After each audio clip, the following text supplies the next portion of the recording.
Hi everyone, welcome to the last session that we'll be looking at a care home client. We've got a dementia client that's got complex needs, a high postural needs as well, and pressure needs obviously high pressure care as well.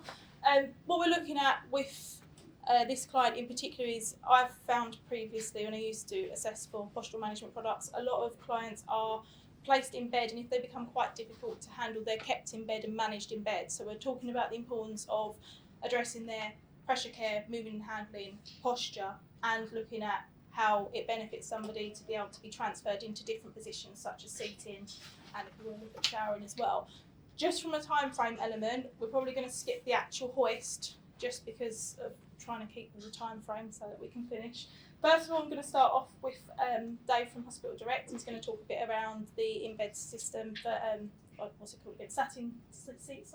SEBA. Yeah. The SEBA sheets, satin sheets, and talk about how that can be used to address moving and handling and keeping the person mobilised and like slight movements and adjustments as well.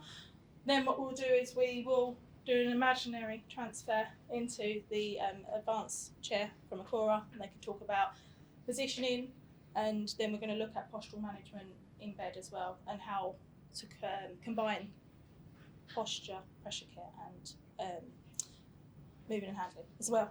So I'll pass you over to Dave first. Thank you and good afternoon everyone. As Jade said, my name's Dave from Hospital Direct. What we cover really is a full bed management range, what we class as bed management. So we have the SEBA satin sheets here today. So that consists of a fitted base sheet with a satin panel. Satin panel is breathable. So you can imagine, you know, if someone's in bed 24/7, then you need that air circulation around it. What would you use a base sheet for? Base sheet is really good for people with Parkinson's, you know, those struggling with the joint pain. And we look at pressure ulcers as well, because a lot of time we'll get the pressure ulcers on the coccyx and we'll get the pressure ulcers on the heels. Where do they come from? It comes from that rotation, getting in and out of bed on a cotton sheet, and it comes from actually digging her heels in to turn over. Yeah. So two areas that are most common on the heels, on the coccyx. It's going to help. If perfect example of that, rubbing my knuckles on that sheet. If I was doing that on a cotton sheet, I would have pulled my hand off by now because my knuckles would be burning. So what's going to help the base sheet's going to help with is that rotation, getting in bed, turning over in bed, and then getting out of bed, all with reduced shear and friction. We do the base sheets for the single bed, the 4-foot bed, the double bed, the king, super king, all with fitted sheets. They go on to air mattresses. Good thing about the air mattresses is you're going to get your pressure reduction, but you're also going to get reduction of shear and friction. So it's a double whammy on that. We also have the 4-way sheets if a client needs turning. Four-way sheets are 400 kg, safe working load. So we obviously do them for single bed. We do those for 4-foot bed, and we do them for the double bed. So they've all got handles which you can have as 3/4 length or full length. So that is a very hopefully brief overview on the selection, but it's how you use them. So if I looked at getting in bed, for example, if we just put someone on the bed and then they get into bed and they're on here, then you've got to work on getting them across. So if we just angle our hips slightly towards the headboard, when I get in bed, then I'm naturally in the middle. If we've got a bed lever and we're forced to be down further, we might have a bed lever here, so we sat there, so I'm further down the bed. So a good one, we've got the pillowcase as well, so the good one is just to bring the pillowcase down a touch. So, and then if I angle myself towards the footboard, when I go into bed, I'm going to be naturally higher up, and then I've got the pillowcase just to position me nicely in position up the bed. So a good little overview of how we can use a base sheet. The bed loop there, again, the bed loop can be used to help that rotation over. And we do a selection of wedges. So imagine, I just want to get my small wedge.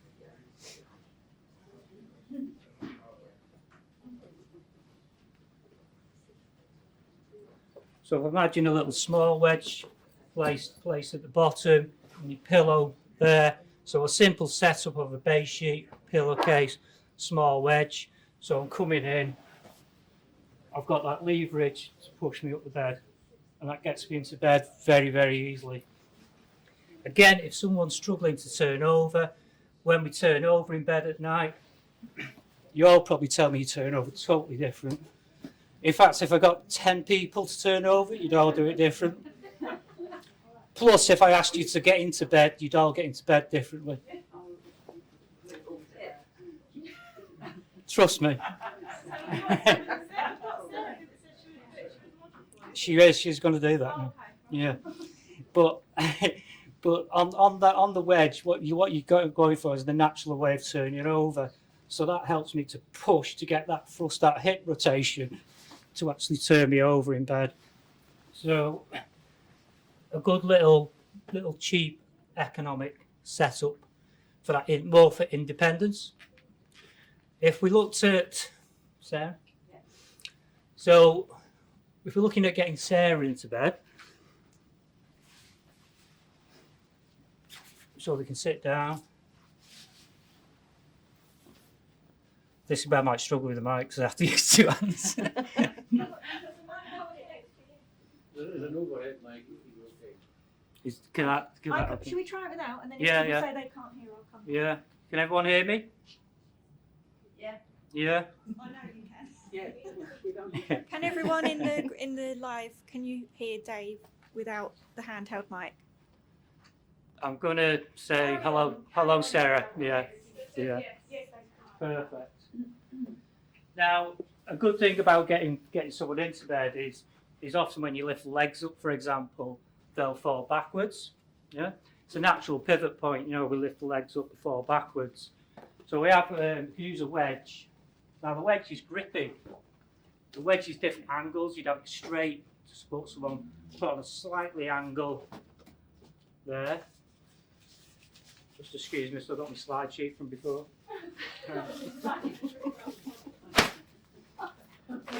So,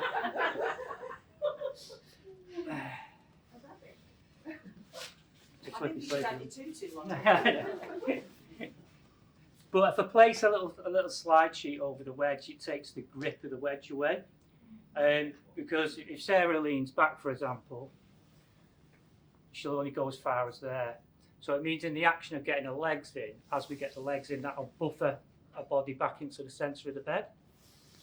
So obviously we do a larger wedge, you know, a bigger wedge than that. So if you had a bigger person, you know, you could use the bigger wedge. So back up, hopefully we're not going to crash back. But likewise, you could have the bed loop. You could have the person holding the bed loop. And this is where you come for the weak-sided person. So someone that's had a stroke, then I'd want that person, and it all depends on the shape of the room and which way they had the bed round, looking out the window. But preferably, I'd want the weak side facing the pillow. That way, we have the good side, the good leg going into bed. We've got the good side and the good leg going in, you know, to start that rotation of going in. But likewise, when we're coming out of bed, I can utilise the good side to pivot us round to get out. The profile of the bed will compensate for the weak side. So if I need some help with the legs,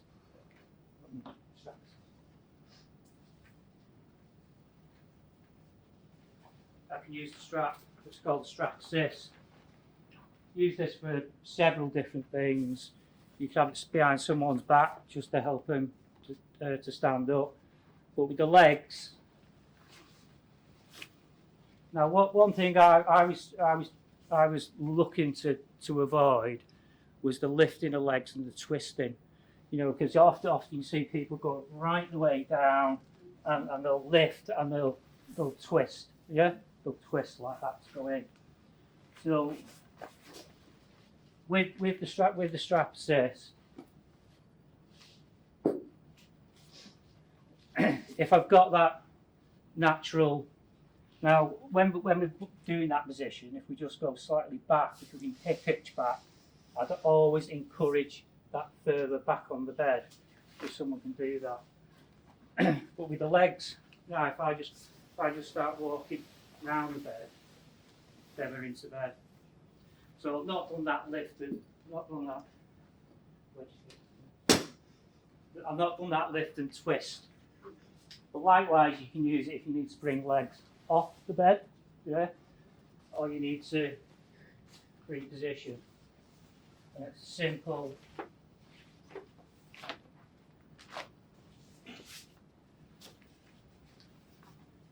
Now, if I get Sarah just to bend the leg, if she can, yeah, and then if I get her to take this arm across, yeah, then we can just have a little sideways motion and hip motion sideways.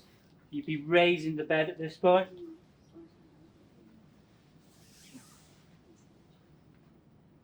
And then we're in that position, yeah? Perfect. You bring that arm back in. If I'm looking to, now that's just using a base sheet. So at this moment in time, I'm relying on Sarah doing most of the movement, yeah? But if I looked at how we profile up, so we're going to profile the bed. So I'm just going to bend the legs slightly, put the wedge in. Now if I just ask Sarah just to push up the bed slightly, yeah? So we're in that better position. And then bend the leg again. Keep that there. So if I profile the bed up at this point,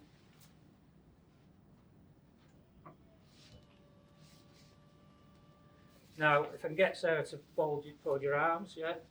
If I get you to just rock back and two. Could this be done by a carer if they're unable to do that themselves, or not really? Yeah, the reason why I've kept all my slide sheet, yeah, if I wanted to just tuck that in, then what that allows me to do is just do a little sideways movement like that, yeah? It's like when you take a profiling backrest down, what that will do, that will stretch the body out, yeah? Often stretches people's hamstrings, and you see the legs being stretched. The good thing about having that bent leg position, it's going to keep the pelvis in that position. What if they can't tolerate a bent knee? That's Got what I one was going to fixed, say, they've got fixed leg. fixed contractures they're fine. Yeah. About. You've got a fixed leg. Oh, fixed, you're talking about extension. Yeah. What, do you want extended or do you want Mine was fixed at the knee. Or even if they've got, you say if they've got a restricted, like, Yeah. Every client's different. You know, if I could just put the small wedge under the knee, you know, or under one leg.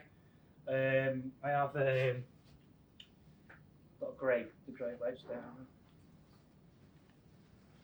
These are called limb pads. We have like oblong pads, but this is a limb wedge. High risk visco foam, so I could have got that, you know, under the legs. That will also prevent that migration down the bed, you know, when we're profiling up. There's no the leg breaker, is it? On the bed. I'm not criticizing, sorry. No, but I mean, if we've got contractions, the thing about leg breaks on beds is that it will not suit every leg. No. Yeah, and a lot of times we put the leg leg section up, get the leg up, this starts to be a test, and it leaves people's legs more in a straight position, yeah? And then they wake up in the morning, the legs are that stiff, they can't move, you know, because the legs being straight out. And you say, well, I've had the knee brake on, but the knee brake's never in the right place. So the advantage of using like things like the small wedges is that you can actually make it the correct position for the knee. So so it would be in place. So for contractures, they'd probably either use a small soft wedge. Yeah. Does that answer you? And then remove them as you do the nightly turns. Yeah, I'm not going to leave them. I'm not going. The reason. Why wouldn't we leave them in situ if it's giving proprioceptual feedback and might help their legs? If that's how they're staying, yeah. Yours can be kept in situ, yeah? Yeah, the likes of that, it's got the high risk visco foam, you know, inside, so you can leave it. A lot of people use this, like, you know, to side lean on. I've got the limb pad, you know, to bring the leg over. I was just focusing on keeping Sarah in that position, yeah. Because if I'm getting her out of bed, I want Sarah to be in that position. Yeah? I don't want her to be migrating down the bed. So we come up.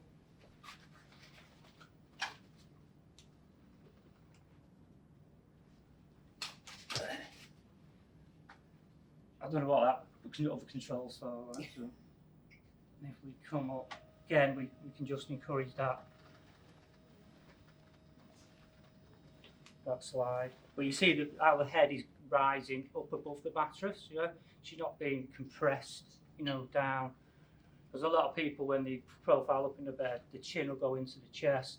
They'll find it hard to swallow, hard to breathe. So it just opens up that, and you don't get that force coming down into your coccyx. So that's a good way of keeping.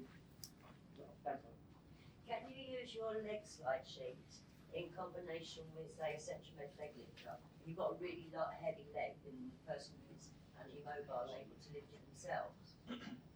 Would you recommend using an assistance to the leg lift as well as combination with this? Well, I could never recommend using a product with another company's product. I think we're all in moving and handling. You think out the box.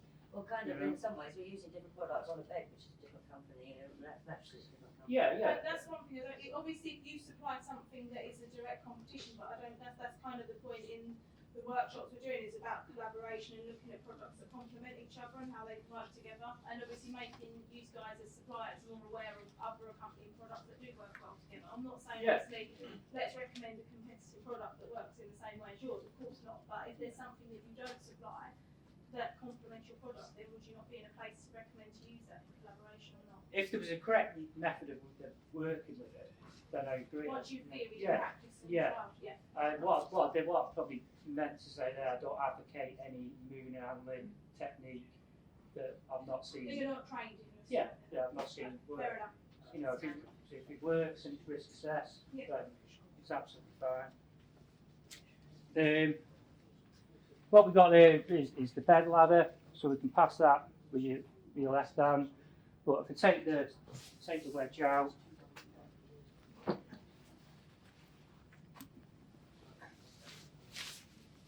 One thing to mention, Dave, as well, whilst you're, is obviously the bed that they're on actually has got certain adjustments that would assist you anyway, wouldn't it? So if somebody did have the luxury of having central bed there that does obviously the side turn and stuff, that can be an assist to use less handling aids along with your sheets. Your sheet complements. oh yeah, if you've got you know the turning bed that we saw. I'm just going on a standard profiling bed. This is for me. This is majority.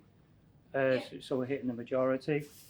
Again, I can just push the little slide in there, and then if we encourage Sarah to pull herself round with a ladder, and then we're sat on the bed. What that'll help, it'll help the strain and putting on trying to get that person round. the strap assist, you can also pop round the back, then under the arms, and then Sarah can hold onto the straps.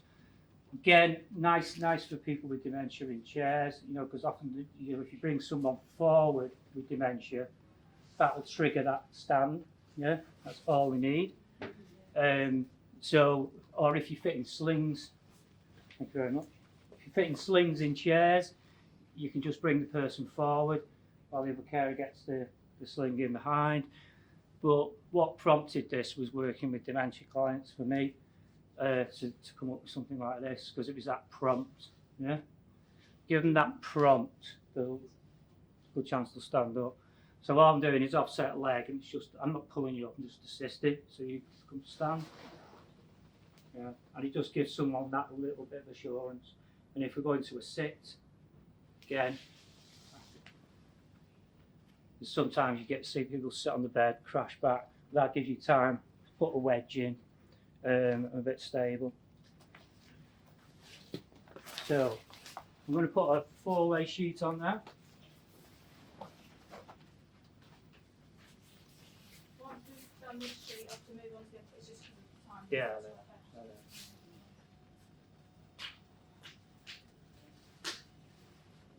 Can I do as fast as a bed?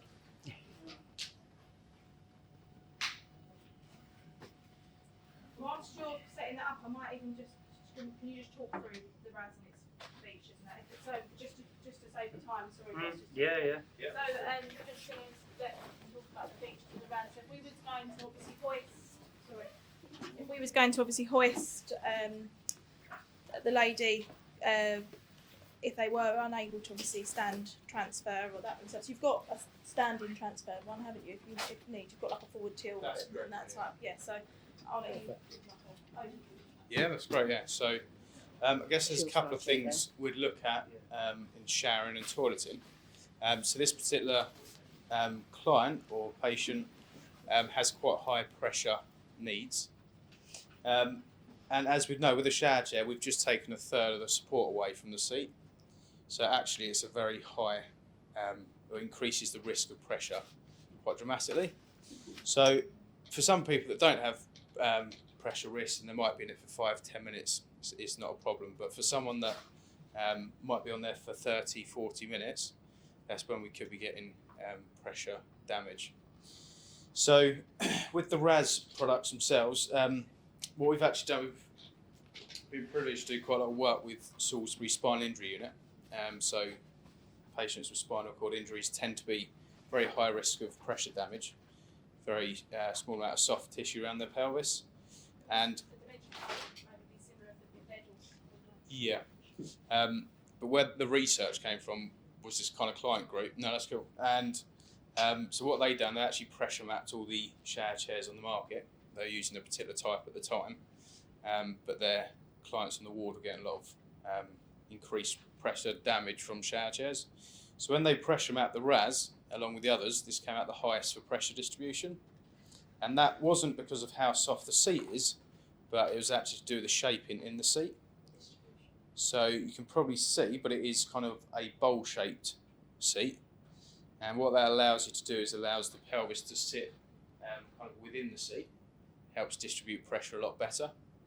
The other thing the shaping does, it helps stability. So when we're looking at independence for any user, if they've got a stable base, they'll be able to reach further, they'll be able to perhaps clean themselves better, and the main thing is around reach, I guess.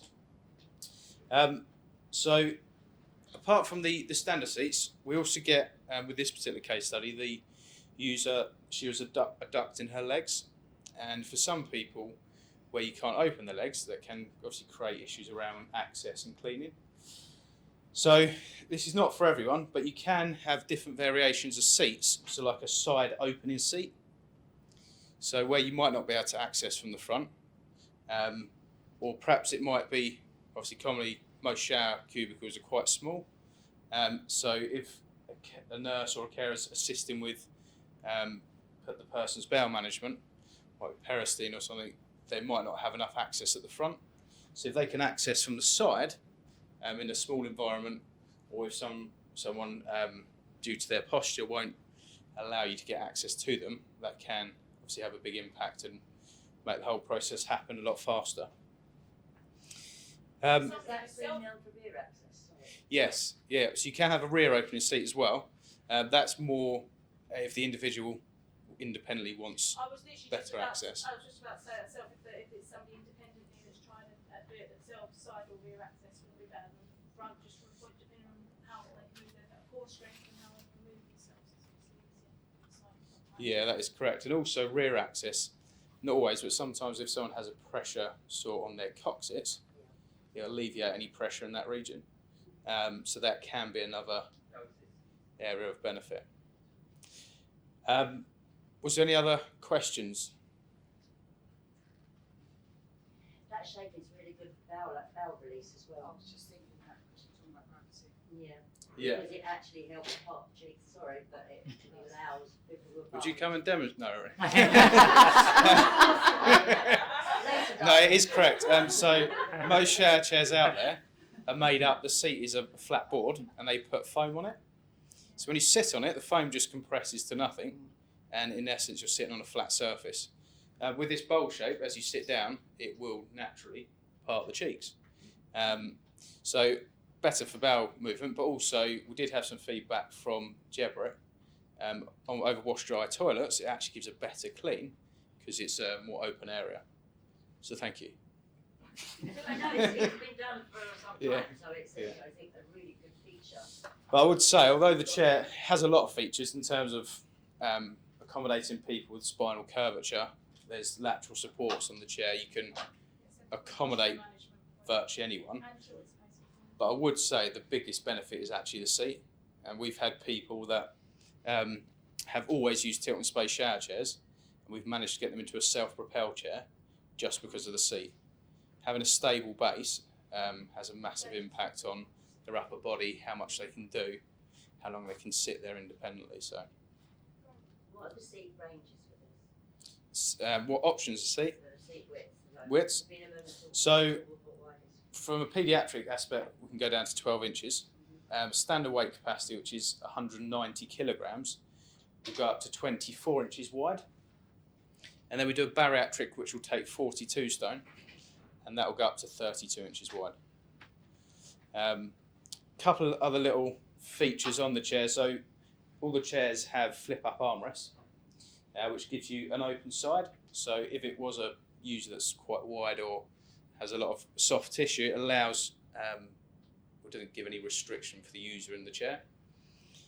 The chair is designed so you can actually put the full safe working load on the ends of the armrests. So that might sound a bit of an overkill, but most people reposition using the armrest once they're in there. So although they flip up, you can still put the full safe working load on the armrests. And it's the same with the foot plates as well. So a lot of people will extend. That's correct, yeah. Kids do that all the time.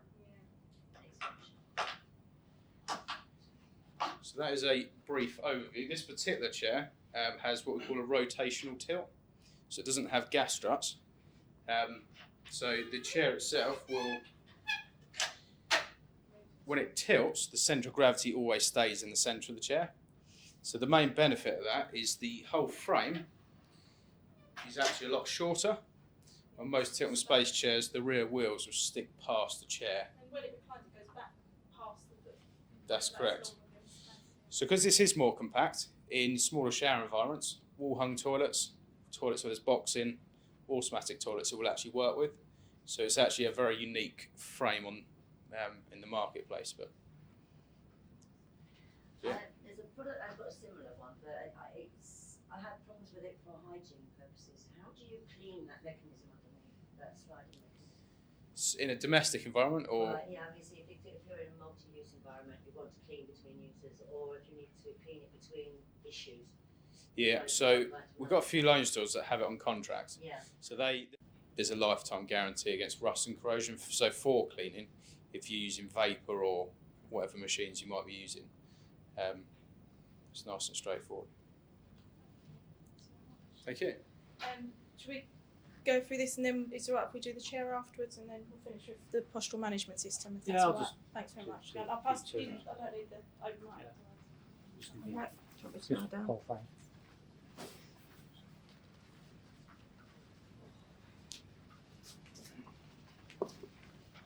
Right, if you stand up. So, with the four-way sheet on, there's two types of client that will get on that.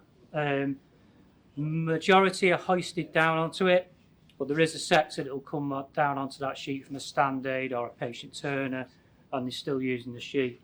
So, if that was to happen now, Sarah was to get on there, we should get in, the sheet would twist, yeah, it would twist round. So to prevent that, I'm using anti-slip slide sheet and then pop that on there. So now that's going to be, I'm just going to let you get into it, I'm going to put your legs in. You want me? You're Yeah, going to just do my go. legs. Well, that's one, it's helped Sarah to get in, but two, it's kept my sheet in place. So if you've got maybe some continence pads on the bed, or you know your Kylie pads, and you've got people sitting on them getting into bed, you might want to consider the anti-slip slide sheet, you know, as keeping those keeping everything on the bed in place.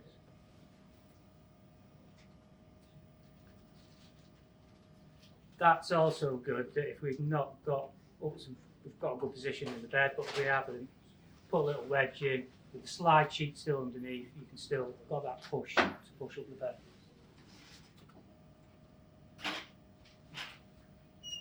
I think the speed of my bed's taking the time. It's a nice slow motion.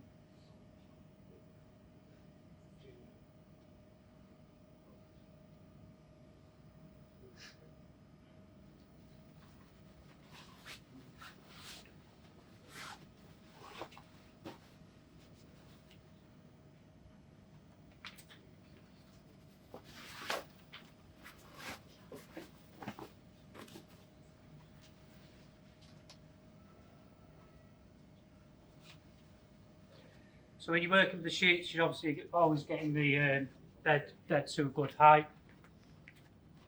On piano hands or again, I'm just going to bend the legs slightly.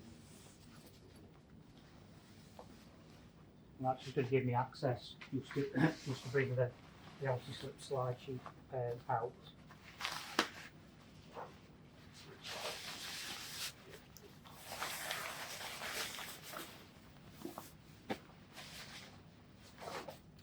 If you want to readjust, it's coming out of my pocket now, isn't it? If you want to readjust that, I'd always recommend slippy sleeves when you're using these sheets. Because what we get folds of skin from the client underneath the body. We also get creases. So again, arms on the top. Then you can just come in from the top and just run down, up and down the body. That'll smooth any skin out, any creases in the sheets. Another quick tip. When you're using these sheets, if you used these sheets before, you'll always, when you're turning people, you'll always end up with more sheet one side and less sheet the other. Should really charge for this tip. But for example, if I had less sheet on this side, because you do get that when you're turning thing, and I wanted more on that side, I would get my glove, I would go under the shoulder, and I would push some of the sheet there. I would go under the hip and push some of the sheet there. Go around the other side, again, arm up there, under the shoulder and through, under the shoulder and through. I've got loads this side. And not much this side. That's a very good way of evening sheets out, you know, because it can be a bit frustrating. Moving a person, again, if we're looking at people with contractures or dementia, just those little little small micro movements are absolutely great. If we want to do a turn, we can either do the push, so we gather some sheet, cup your hands, and just do a push over, and then hit, and then push. That wedge is stopping until we're over across. Later, I'm going to have to try and do just because we've got I know, yeah. We've got to, I think, still supply. Is there anything you need to add lastly to wrap up? There's the only thing I'd say with this is that I could probably spend the full day, doing this. I can show you easy ways to fit slings, but for one person, I can show you easy ways to get slings out with one person. There's a lot you can do with the sheets, but time is going to get us, Yes, of course. So maybe we'll try and look at setting something up more for like a single Yeah. It's just only because people have got that. Absolutely. So if we move over to Agora, just to save you time so that you can move the stuff out, we'll do the central management demo on that bed after. If you just talk about the back bed, I'll go down and do the same. Do you want Sarah to start on the chair or the bed? start on the chair? Yeah. And we'll get Sarah out first and then Sarah. Unless you want me to see it now, I don't mind. Alright. Okay. Yeah, that's fine. So, James, once that's late enough, do you want to Thank you. So, afternoon, Curtis from Acora. We do a range of chairs depending on clients' sort of functional ability. The chair that we have here is the new advanced chair. So this is typically for somebody non-ambulant. So in this case, to be hoisting from bed into a chair. As you see, Jade is in the sort of 90 position here. So this is a mobile room-to-room independent tilt in space chair. So what we have is the ability, if I spin you to the side slightly, to put Jade into tilt in space. Everyone here happy with tilt in space? Yeah, lots of nodding. Hopefully no questions online about what that is. Does the gas assist help you with the up or the down? Both. Oh, So it's easy one hand to go the other way as well. fantastic. One thing you might come across, or potentially would come across, is the term tilt in space and true tilt in space. The difference between the two, this is true tilt in space because the whole chair is doing the tilt function, so arms are going with you. On a just a standard tilt in space chair, such as the armchairs, you might see the arms stay fixed, so just the seat box moves. So if you ever see that terminology, true tilt in space, arms go with you as well. We do some different backrest options for the advanced chair. So the current setup we've got is the waterfall cushions are standard. They're nice and adjustable. You can adjust the padding in them. You can arrange the middle and the bottom cushions vertically if you've got somebody with a scoliosis or pressure on the spine that you need to offload. Failing that, there's a few different backrest options that can be fitted onto this particular backrest. If you've got somebody with really quite complex posture, you can actually take the whole backrest piece off, fit what we call the postural back with adjustable wings, and that's fully adjustable with different sets of wings. You can change the height, change the angle, change the depth of them all individually. So it caters for quite a wide range of needs. All the adjustments are within the frame of the chair. So you can sort of have one chair that you adjust the sizes quite easily for different service user groups if you're in a multi-use environment.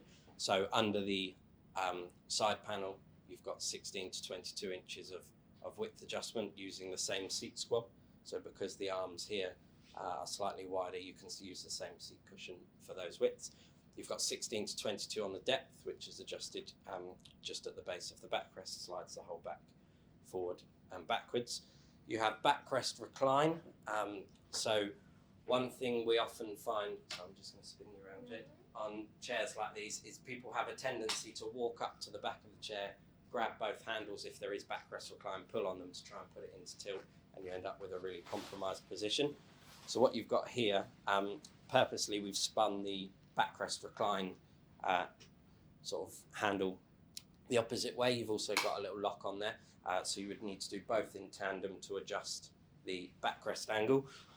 On the actuator here, you've got different angles. So if you have a preset angle that you want to fix the backrest into and you don't want anybody playing with it, you can set the backrest angle with this, check you're okay there. You tighten this red lever, so spin it, tighten it up, it's like a quick release on a bicycle, and that locks off the backrest function. So hopefully it's not too obvious if you've got regular carers that come along and know to undo that to change the backrest. So if you have got a specific angle you need somebody set at, and you've got the risk of people coming along and just pulling on the backrest and compromising your position, you've got that there. Another good feature of this is you've got a length compensating leg rest. So with a lot of chairs like this, when you raise the legs, if you've got a foot plate, it doesn't really work. You end up with knees totally unsupported, and you sort of have to stay in the 90 position. So if you've got good extension at the knees, then you can just raise your legs up, just raise up like so. So you get a nice height there. Hopefully Jade can vouch that still supported, knees aren't sort of totally up in the air. And then if we put you into the extreme tilt, you can achieve a really nice legs up position. The foot plate is also quick release. So you've got two parts here and the foot plate can pull out. And it's 13 to 21 inches on the height. So once you've set the height, you don't have to do it each time. You don't have to fiddle around the back. You preset it once, two quick releases, and the foot plate pulls out. So that is the advanced chair in a nutshell. As I said, it's mainly for non-ambulance service users, but there can be a slight degree of forward tilt if you've got somebody that's maybe quite tall that's doing a sit to stand transfer. Any questions on that? One thing I did miss that I should mention is the pressure care in the seat. So high risk as standard visco, but you've got there's a well within the seat. So if you want to put your own Roho, Vicare, Starlock, something like that into the seat cushion, you just unzip the vapor permeable cover, pull our foam core out, and you've got a 17 by 17 inch, 3-inch deep well to drop your own cushion in, should you need to do that. Because the one thing we hate is seeing cushions on top that compromise the position that you've and size you've assessed for. Is that all right? Yeah. Did you want to mention about the low bit just to Yeah. see how up and down it goes? Sorry. So I shall just quickly, something underneath it. Slide that away. So Floorbed is what we have here. The clue is in the name, no prizes for guessing what it does. So it's a low bed. This particular one is a Floorbed 1. So it goes from 7 to 80 centimetres. And then we have a Floorbed 2, which is, this is 7 to 65. Floorbed 2 is 7 to 80 centimetres if you've got particularly tall carers. Hopefully what you can see from that is that the frame is virtually on the floor. So standard foam mattress, you've got 22 centimetres from the top of there to the floor, so it turns a bed fall into a bed roll. There's been a few studies on the impact injuries sustained by even a low bed at 20 versus being at 7 centimetre height. What we found from those studies, there was a particular care home in Chicago, and not only did it eliminate the injuries from falling from bed, it actually reduced the number of instances people came out of the bed as well. Now, it was a dementia unit, so they can't tell us why they stopped coming out of the bed, but the carers had observed that for people that would normally trail an arm or a leg out and their body would follow, because they were in contact with the floor, it put them a bit more at ease, and then they didn't actually fully come out of the bed. So it eliminated the injuries and reduced the instances of the bed falls happening. Works quite well with anybody who's transferring, crawling around, bottom shuffling. So we had a service user, she was 19, wore splints all day at college, came home, took her splints off and crawled around the home environment for the rest of the time. Couldn't get into bed, so she was reliant on her dad to lift her into the bed at night, and her sort of bedtime was determined by when he was around to be able to assist. Put a floor bed in, she could still maintain crawling around as she would for the rest of the day after college, but the difference was she had her independence by choosing to go to bed when she wants. She wasn't dictated to by her dad, which at 19 is quite liberating. So that was a good one. And legs into bed is another sort of scenario where we've seen that sometimes the floor level function can work. So perch on the edge of the bed at a normal height, get yourself nicely back. You can bring the bed all the way down to the floor, and it's more of a walk the legs around into bed rather than having to lift them. Thanks very much. So this particular one will raise to 65, and Floorbed 2 will go to 80. So most low beds are 20 to 60, 30 to 70, 40 to 80. So you get 7 to 65 or 7 to 80 on the Floorbed 2. Did you make the padded end as well? Yes, it would normally be wooden underneath these, but you can have we do head and footboard bumpers, bed levers. We do a safety sleeve that covers the mattress platform. We've got this particular mattress, which is no good for those of you virtually, but anyone in the room can try it. So it's got the pressure relief foam in the middle, but it's got 3 inches of chip foam around the edge, so it gives you a nice firm base to transfer from. Yes, so we do mesh side rails as well.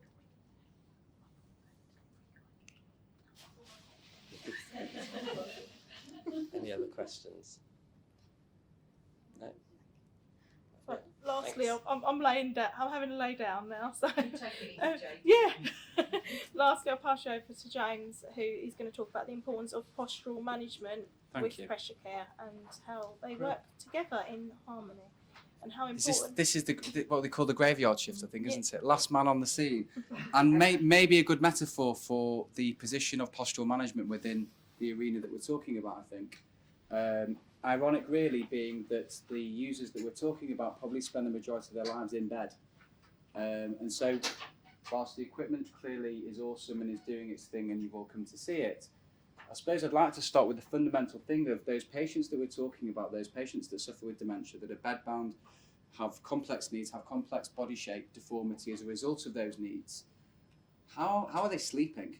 The single most effective thing we can do to contra death, as described by Matthew Walker in his generic sleep book, how are we managing that element?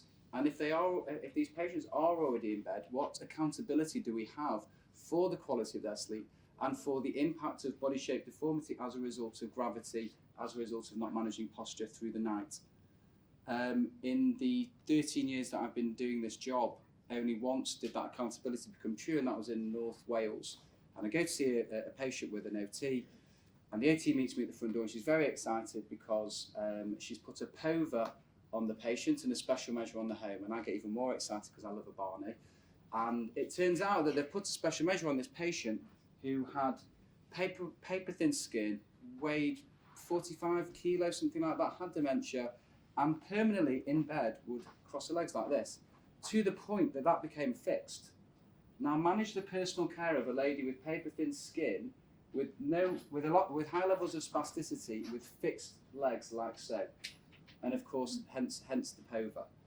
But actually, what about how she got to that point? How long did it take her for to get to that point? So okay, we recognise the need for moving and handling equipment, particularly single-handed care is becoming so much more prevalent in the UK.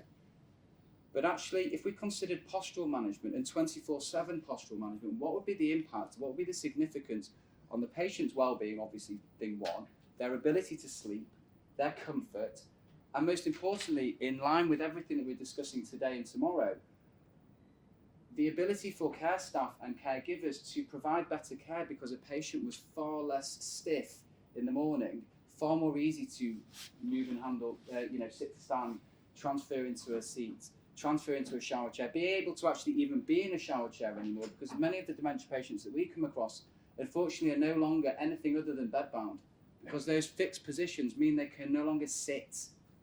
So, ironic I say, because actually you have pressure as number one, moving and handling as number two, and the black sheep cousin that kind of gets to speak at 4:27 is sleep posture. And why is that? Because if we turn the thing on its head and manage sleep posture from day one, and it doesn't have any impact on moving and handling, it doesn't have any impact on pressure other than a positive impact, why is that not part of our overall care plan when a patient comes into either a care setting? And I know that in certain places it is, and we deal with Very, very rarely do we get to meet such people that this is at the forefront of a patient care. But when we come and see patients, the risk assessment is largely relating to pressure. And so much equipment is managed to deal with the pressure that's caused by a patient being in a specific position for too long. And the problem being not the pressure, but what it was that person was sitting on, standing on, lying on, or how often they were turned. So whilst I'm going to talk to you very quickly about our sleep system, the Hugger, I think the point really, it probably even goes back further than that. Because there are currently 1.5 million patients either in home care, in care homes, or in hospital beds, all sleeping on the exact same fibre-filled waterproof pillow. So the thing that's there to sort out and support the cervical spine, the most delicate part of the spine, and the thing that we're trying to achieve sleep, the single biggest occupation any of us do, is the one thing that is considered the least, because those patients have independent needs of nutrition, hydration, meds, care.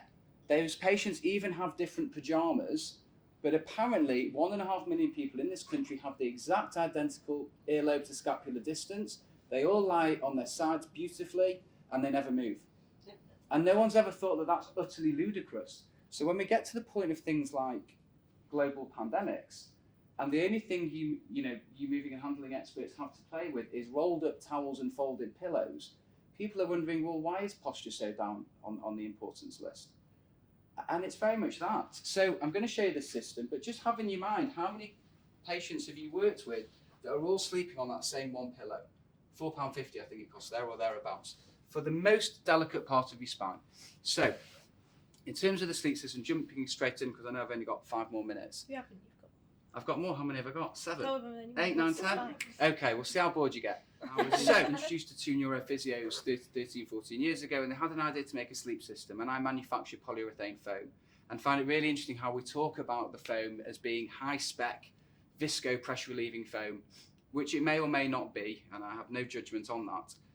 But when you're considering a sleep surface, pressure isn't the only thing to consider, because we're going back to the ability to move and handle a patient, and the ability for that patient to be comfortable, cared for properly, and an ability to sleep. So what does a patient's lying surface need to look like? Much like when we're talking about their seating, have we ever put a patient with dementia and complex needs on a therapy ball? Presumably not. But yet we will consider things like air mattresses, which are again fine and they have their need. But how do they help benefit posture? What consideration was there for posture? Because if you go into any hospital ward, there will be a 40, 50 page document that talks around the risk assessment of that patient, specifically regarding pressure. But within that document, the stakeholders are, of course, TVNs, therapists, dietitians, nursing staff, the patient themselves. And the things to consider are not just pressure, they are shearing, they are moisture, they are temperature regulation, they are postural management, current condition, levels of pain. Mobilisation, thank you. And whilst those things are all in the stakeholder form, and they'll be in every single NHS Trust document, the risk assessments at the back will only be skin integrity charts and pressure risk assessment charts. So what happens when a patient comes into an NHS setting or a local authority setting with regard to their range of movement, their ability to weight bear? Where is all the recording of that so that we can understand the unmet need that's there? Because if I go to any authority and ask for a range of how many patients suffered with a pressure injury, I can get that like that. How many patients have developed a fixed contraction? What were their baseline measures when they moved in? No idea. Don't know. So that must mean they're okay. But when we're coming to see patients at the level where a POVA and a special measure has been put on the home, that means to say probably, arguably, for a very long period of time, somebody's been rotting like this. And I suppose that's where I kick in, get a bit excited, a little bit political and maybe too passionate, but you'll forgive me, it is late. But the point is, if we could manage nighttime positioning, let's not call it sleep posture, let's call it positioning in bed, however long that patient's in bed, because we found the chair that looks beautiful and the toileting chair looked phenomenal. I mean, it really does look phenomenal stuff. And then you're going to come to me with the thing that the patient is going to require the longest. And we're talking about cushions and sheets and static and very, very simple equipment.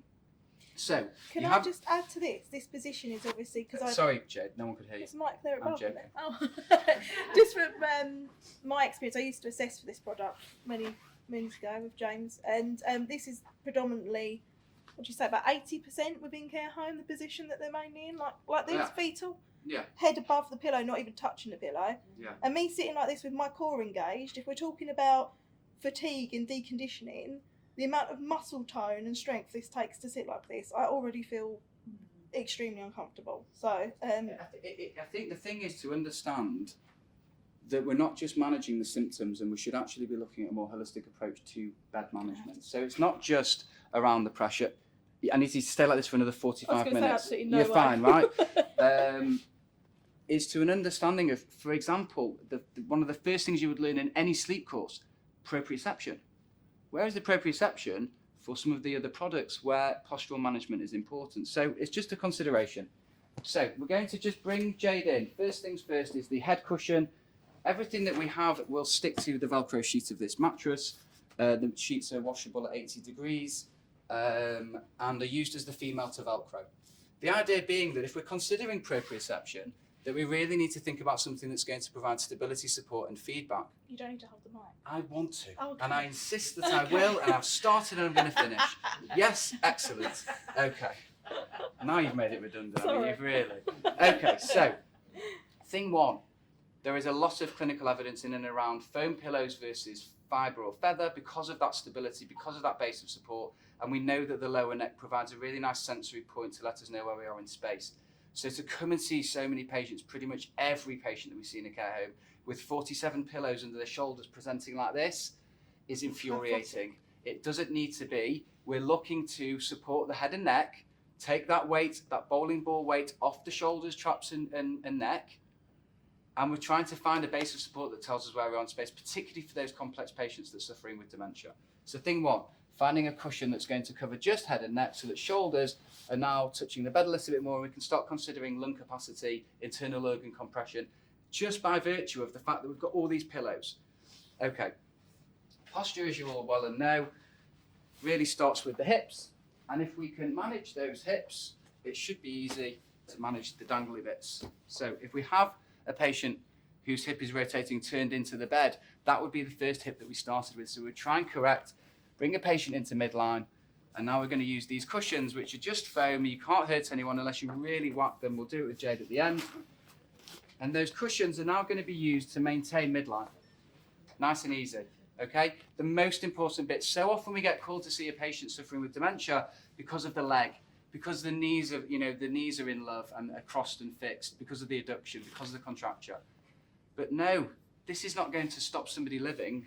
This is. So let's get midline started first, and then we're going to worry about the legs and the arms.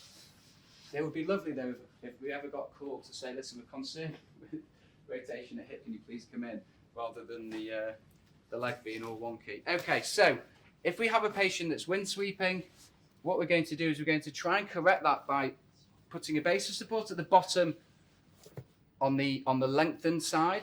Apex convex. Thank you, my love. And then we're going to correct that as best we can using the second cushion a little bit higher up to support on the other side and maintain that position, ideally just for an hour a night at the beginning, because nobody wants to be put into a new position for the rest of their lives without. Just to add, this space here as well, if you've got somebody for proprioceptual feedback, if you can manage to, we'll probably found quite a lot with assessments that you think people are fixed, but with a good stretch and not manipulation, that's the wrong way to say it, like guiding them, if they feel there's something there to hold on to, if we can get that nice stretch with that arm and pull it, they'll keep their arms in that position if they've got something to hold on to, especially with a dementia. I think the point is that if you can maintain and support this better posture, then when you're grabbing an arm and managing the arm and doing maybe some passive stretching or doing some work on an arm or a shoulder or a leg or a knee, then the rest of the body doesn't follow.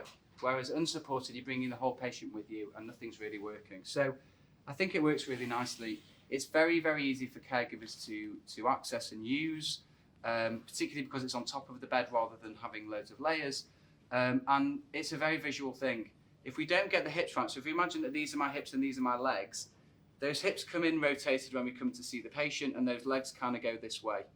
And so often we see caregivers trying to bring those legs back, which they will, but they are going to continue to drag back over. So until we've created and supported a midline position, these legs have got no chance. So if we've got this product wrong, you will know it by what's happening with the legs. No two legs present in the same way, so one leg is supported with one cushion at a time. Thank you. Nice shoes, Jade, very nice. You wouldn't want them off. Well, I suppose that's the point, isn't it, really? Jade's shoes are gorgeous, but they're not size 11, so I can't wear them. What's the difference with a pillow? I'm not sure. Okay, so supporting legs, trying to get some abduction or adduction depending on what's going on with the client, using these straps. All the foam is high spec foam, pressure relieving foam. I don't know what that really means, but I suppose what we mean is that it's pressure relieving without negating postural management. So if it's a product that compresses and sinks and softens using body heat, then invariably, and it's remembering you, arguably it's remembering about posture, because none of us even now stood here today, as expert as you all are stood with good posture and even worse seating postures. No needs to change because you've already done it, it's too late, you've been recorded. But the point is this, in spite of being experts in our field, we all present with dreadful, as you can see with me in my shorts and pecs, daytime postures. And we know what we're doing. So what chance have the patients with no capacity got that who are in our care? What we love about the system is the foot wedges, because it invariably, very few patients that we come to see, unfortunately, have any sort of support for feet, and that foot drop or drop foot, depending on which part of the country you live in, is so prevalent and so you know, it's so easy to fix. Not only does it have an impact in terms of maintaining muscle length, the sensory input from knowing where you are in space is so significant, and it's completely ignored. How many patients I see sort of rolled down with a wheelchair with feet dangling off the edges with no support whatsoever? It's frightening. So the point is that this is significantly important to support the feet and maintain this position. Very, very quickly, because I know I'm limiting my time. Those patients that you're currently using T-rolls for, oh, Jade's got a call.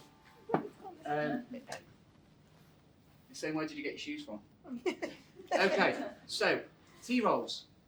Thank you. Yes, thank you. Don't give the game away, I'm about to do the big reveal. Okay, those patients that might not quite get to this cushion, and what we're trying to do really, and this is true of all of us that sleep with the spine, is bring the bed to us rather than us to the bed. And that is generally the common problem that we face in healthcare. So T-rolls is a perfect example.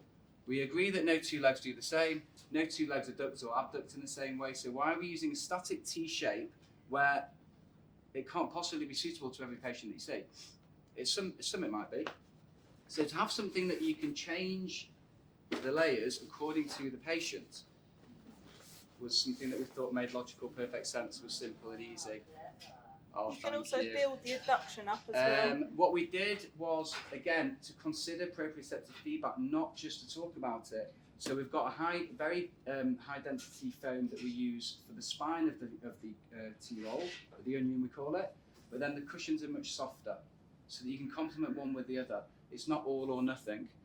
And this works really nicely as a sort of a starter for 10 product, but invariably we really want patients to have their hips supported as well. We so often get asked just for onions, and it's like, why?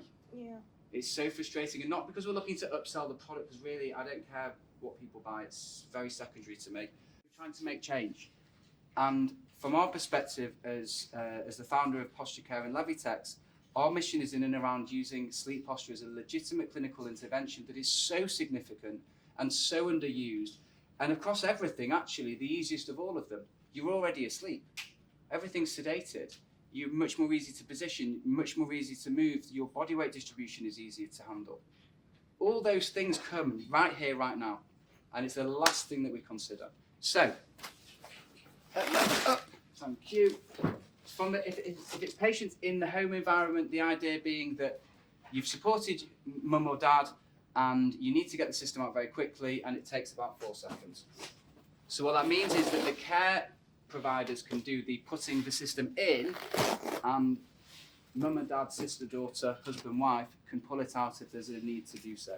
If you can just go onto your side for me, Jay. Face the audience, show us how you smile. Big wave, lovely jubbly. Okay, so Idea of the head cushion being that because it's supportive and stays where it is, that when Jade brings her head back, she knows where she is in space. Okay? The ideal would be that without any support, Jade would fall back onto her back so that she's not putting too much pressure on this bottom shoulder.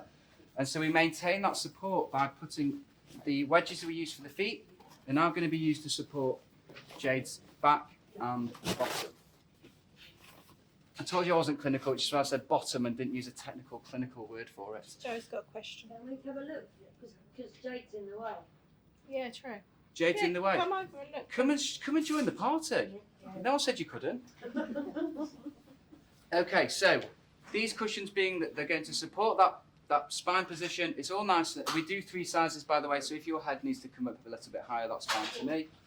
Okay, we're going to use this cushion just to give Jade some support here. She might use an old pillow, that's fine. She might want to put her arm here. She might want to read the book, I don't know, do whatever she wants to do. And then the system comes with what we call bridges. And the idea is if Jade lifts up her leg, she might not be able to, but in today's show she can. For time. There, and again. Okay. Now we have airflow. Oh, that sounds interesting. Not something that the patients have for a while. And an ability to lie on their side. Standard, if you're in a care home, it is very rare that your patients will be able to spend a position like this for a period of time that's meaningful and significant to you moving and handling experts. Obviously, you can alternate and put the same thing on the other side. So now you can legitimately put a patient in supine and side lying at any given moment. And it's so easy, which is why I'm so frustrated. If you think about all the work you've had to do over the years in getting commissioners to do what you know is right and what they haven't ever seen, this is bottom of the barrel, unfortunately, currently. And I would argue that it's one of the most significant things to consider. Obviously, it's my business, but equally for the patient's benefits too. Does anyone have any questions? I'm hoping lots. A lot of people using bed chair turning systems. Yes. And particularly when you've got people who are already have awkward forms, and which Yes. is why you're trying to use a sleep system.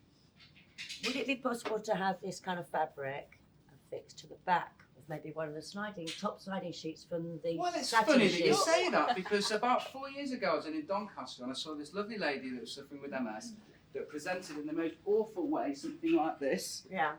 and got the system. Everyone loved it, including the patient. Not that anyone cares about her, but in Doncaster. But we did on that day, and unfortunately, they said they couldn't take the system because they needed the 4-way slide thing, which really peed me off. Right. So I made my own.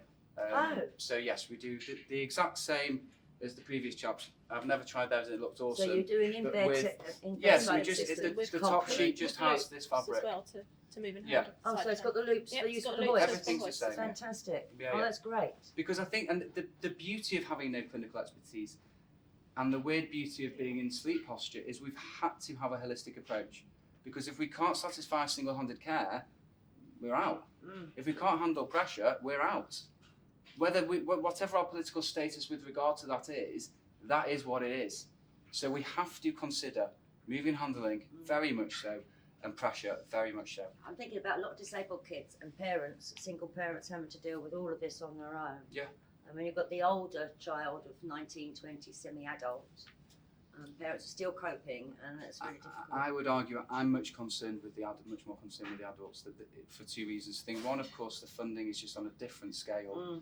The moving and handling load is a totally separate thing. The changes are totally separate. We're seeing those people who've been rotting from the 16 to 18 transition, depending on the postcode. That's it. And somewhere down the Is line, that they've been they picked get up again by lost. community teams, and all the hard work that you've done in PEDS is gone. And I say that, like you know that, right? It's not. I've it's seen not. it, and I think we all have. We're working in adult now, and we're all realising that those learning difficulties are now missing a huge spectrum of support. Especially now, right? Especially with the last 2 years, the way they've been. I know your workload, your caseloads are triple what they used to be. We saw a patient last week with CP in Bury, 21-year-old lad. His legs were skeletal, quite literally skeletal, and his hip is now touching his ribs. They've created a brace and a mould of foam that he wears as almost like the standard braces, but with that big sort of lump of foam there. to stop it. That's the only way they can stop bone-to-bone touching. He's 21. Right. It's just appalling. As a layman with no expertise whatsoever, I'm thinking, how's that guy got to that position? We and how had long similar with years ago when I assessed for a chili bean for Stabile. It was a guy with CP and he was 20, and by the time we actually got the chili bean in situ, he died because of oxygen. It's very common for us. We're seeing patients now that ordered the system a year ago and it's only just come. And obviously it's totally inappropriate for their current condition, which is so much worse than it was a year or so ago. And one of the questions that we're always asked is phenomenal, and we're always wondering about sleeping positions, etc., is to buy the whole system. Roughly, what kind of money are we looking at? Because Well, I think that's first of all, thank you for the question. So a full system costs, I'm going to say 895. I should know the answer to your question, shouldn't I? I wish I did. I think it's 895. But I think what's more compelling to talk about is, have I got one? Yeah. So Corona hits and we're all at 300% capacity in hospitals, and we get approached by an ICU who says we can simply not prone our patients. They won't tolerate therapy in spite of us knowing the impact that it's having on oxygenation. Fine, so we go in with the hugger and my other business, and we created in the matter of 2 weeks a prototype that was going to support chest, pelvis and forehead. We had ethics within 3 weeks at university and for a service evaluation, and the product was in the intensive care unit within 12, and it was the global foam crisis. So this time last year, or maybe October. 2 years ago. 2 years ago, yeah. It was awesome. Like, it was a really exciting project. We sold 5, and not because I wanted to retire to Barbados, which I do, but that wasn't the frustration. The frustration was if every ICU was over capacity, and it took 6 to 8 of you guys to turn those patients that couldn't tolerate being on their stomachs because they were fatigued and had a CPAP hood on, and who wants to lie on, that stuff. But it worked. Within 2 hours of lying in prone, the first patient's oxygen support was halved, and oxygenation rose by about 30% in 2 hours, having not been able to tolerate the therapy of proning. But we're competing with rolled up towels and folded pillows. That's our big challenge, because sleep posture, nighttime positioning is so low down on the packing order. I think the biggest problem, James, the biggest problem, and I know about your sleep system and I know about your posture, I'm 100% behind you for that and always will be. The biggest problem was when you did the proning kit, which is amazing, and our ITU teams did see it, and we actually used it ourselves to see how good it was, and it was brilliant, and done some work with your teams with it because it's so good. Is the fact that there was this change halfway through a pandemic, and the pandemic was that they used to prone probably 4 or 5 patients every now and again to proning every single patient, and then not having the time or capacity to look at a new process. No. Because even our teams, as much as they loved it, was like, we ain't got time for this. No, correct. Because all the health and safety and all of the rules and everything you've got to put in place to get it approved. You then got these lot of nurses off sick, so you then got to go through the process again. So now I think going forward, that the thing that it has taught us, that proning's not stopping. Yeah. Proning is the way to go when you've got chest infections, whether it be COVID or something else. It's something as a trust we're looking at doing. Yeah. And it's identified that actually how important that posture is for proning. Yeah. So I think now, although it was slow at that time, well, now it's start moving because people have got time to look at it. No question. It's definitely from sort of it being a bit of a graveyard, it's suddenly gone really, really busy. Let me get you answer that. Thank you. But I think the point is, the end point that I wanted to raise is that sleep posture is just something that I really want to help scream and shout about. It's just as important as all the other elements are, the other things that we've talked about. The daytime interventions are exactly that, and those patients spend a lot more time at night. At night time, the expertise of the staff generally, just holistically speaking, won't be as good as the daytime. The night nursing, the night carers generally aren't as qualified. So the thing that the patient's doing the longest, where they need the support the most by the care providers that are the least experienced, is the current setup. And it kind of needs to be flipped on its head, in my opinion. Thank you very much. I agree with you. In moving handling, I've been advised many times to come and or asked to help out for moving handling issues, and I get there, it's a posture issue. Yeah.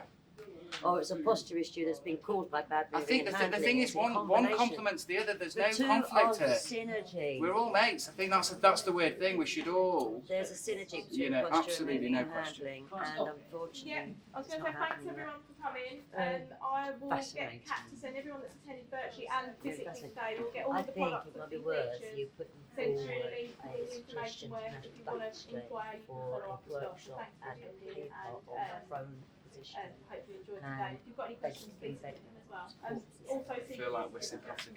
everyone. As if that Thanks So I very had much. the same Thank problem you. with paediatrics years ago, and we actually created a exchange